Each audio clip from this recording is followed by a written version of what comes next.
ہمارے آقا و مولا حضور پر نور شافع یوم النشور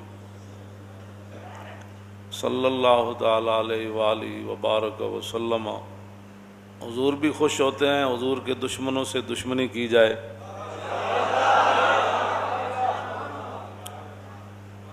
اور اللہ رب العالمین بھی یہی چاہتا ہے کہ رسول اللہ کے دشمنوں کے ساتھ دشمنی ہی نہ کی جائے بلکہ ان کی مرمت بھی کی جائے۔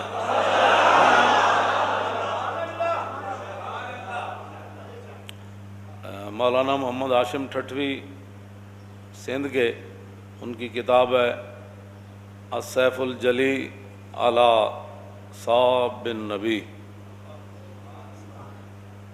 کہ کھلی تلوار اس دے سر ہوتے جڑا حضور دے خلاف گل کرے، اور یہ ہے السیف المسلول۔ اس کا معنی جو ہے وہ السیف المسلول، ننگی تلوار، وہ کھلی تلوار، یہ ننگی تلوار۔ اور انہاں فرمایا السیف المسلول علی من سب الرسول، ننگی تلوار اس بندے دے سر ہوتے جڑا کائنات حضور دے خلاف گل کرے۔ یہ ہمارے وہ بزرگ ہیں جنہوں نے اتنی موٹی موٹی کتابیں لکھی حضور کی شان میں۔ رضا نے تو ختم سخن اس پہ کر دیا کہ خالق کا بندہ اور خلق کا آقا کہوں تجھے۔ اور میں نے جو آیہ کریمہ پڑھی ہے سورہ مجادلہ کی، اللہ رب العالمین نے فرمایا ان الذین یحادون اللہ ورسولہ، اتھوں دے بھی تے اتھوں دے بھی سارے جنہاں نوں اتھے تکلیف گل اساں کیتی فرانس دے خلاف تے اتھے تکلیف کیوں ہوئی؟ شالا یہ تکلیف تہاڈیاں نسلاں تک بھی رہے، تہاڈیاں نسلاں بھی بدبودار ہون۔ ہوتے کہاں خلیل و بنا کعبہ و منا، لولاک والے صاحبی سب تیرے گھر کی ہے، اور مولا علی نے واری تیری نیند پر نماز، اور وہ بھی اثر جو سب سے اعلیٰ خطر کی ہے، بلکہ صدیق غار میں جان ان پہ دے چکے، اور حفظ جان تو جان فروز غرر کی ہے۔ تو نے انہیں جان دی انہیں پھیر دی نماز، پر وہ تو کر چکے تھے جو کرنی بشر کی ہے۔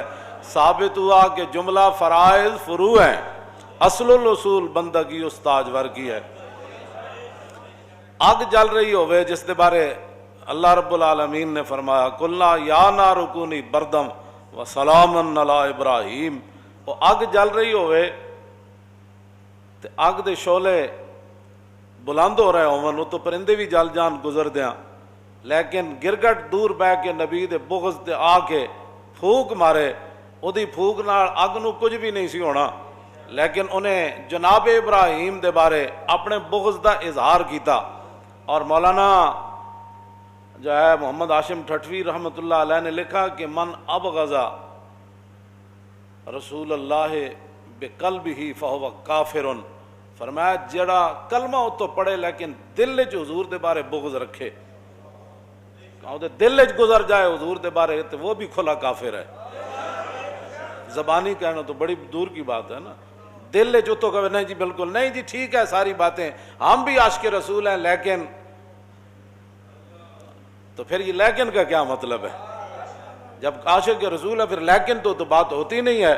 رسول اللہ نے خود فرمایا کہ جدو میری عزت دی گل آنی، اے عمیر بن عدی جدو مار کے آئے اسماء بنت مروان یہودیہ عورت نو، اور 3 جرم کر دی سی، ایک تو یہ کہ رسول اللہ دے خلاف گلاں کر دی سی، دوسرا وطیب الاسلام، اسلام دے عیب کٹ دی سی، تیسرا وتحرض علی النبی کہ لوگاں نو بھی کہندی سی حضور دے خلاف گل کرو۔ اے 3 جرم کر دی سی عورت، ایسی یہودیہ، لیکن نابینا صحابی عمیر بن عدی جب آپ نو پتہ چلیا تو آپ نے پھر نظر منی، انہوں نے کہا یا اللہ تیرے حبیب گئے ہوئے بدر وچ، تے جدوں رسول اللہ واپس آن گے نا تے میں اس عورت نو قتل کر دیاں گا۔ اس واسطے جنہاں نو اللہ تعالیٰ نے فرمایا نا ان شر الدواب عند اللہ الصم البکم الذین، فرمایا جانوروں میں سے سب سے بدترین جانور وہ ہیں وہ کافر۔ ہاں یہ تو کہتے ہیں انسانیت کی بات کرو، میں نے کہا تھا یہ تو قرآن کہتا ہے، یہ سورہ انفال انہوں نے نصاب سے نکالی اس لیے تھی کہ اللہ رب العالمین نے فرمایا ان شر الدواب عند اللہ الصم البکم الذین لا یعقلون، فرمایا میرے حبیب سارے جانور کائنات تھے انہاں تو بدترین جانور ہووے کہ جڑا اللہ رسول دی گل سنے نہیں۔ ہاں ان شر الدواب الصم البکم، تے بہرے بھی ہیں تے نال گنگے بھی ہیں تے نال انہاں دے دماغ بھی گندن، انہاں دی سوچ ہی گندی ہو گئی۔